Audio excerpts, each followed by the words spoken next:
স্ত্রী প্রতিদিন মদ খেতে অভ্যস্ত, তাও আবার লিটার খানেক।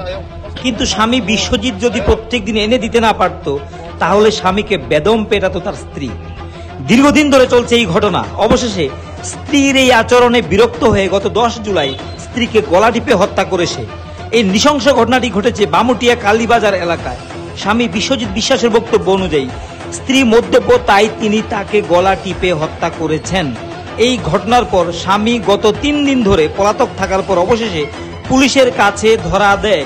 এক আজব ঘটনা, স্ত্রী প্রতিদিন মদ খেত এবং স্বামী তার খাই মেটাতে না পেরে অবশেষে বিরক্ত হয়ে স্ত্রীকে হত্যা করেছে এবং এই ধরনের ঘটনা রাজ্যের ইতিহাসে সম্ভবত এই প্রথম।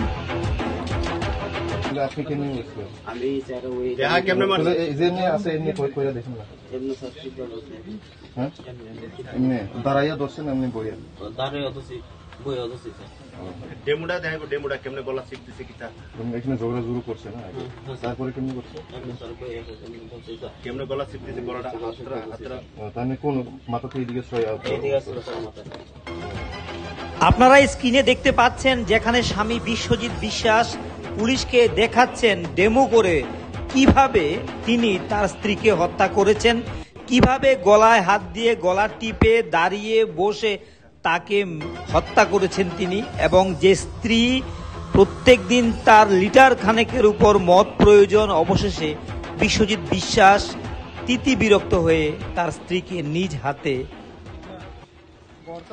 জমদুয়ারের রাস্তা দেখিয়ে দিয়েছে। তাই যেসব স্ত্রী মদ্যপানে অভ্যস্ত এবং স্বামীকে নির্যাতন করছেন, তারা এখন থেকে না শুধরালে আগামী দিনে বড় বিপদ ডেকে আনতে পারেন।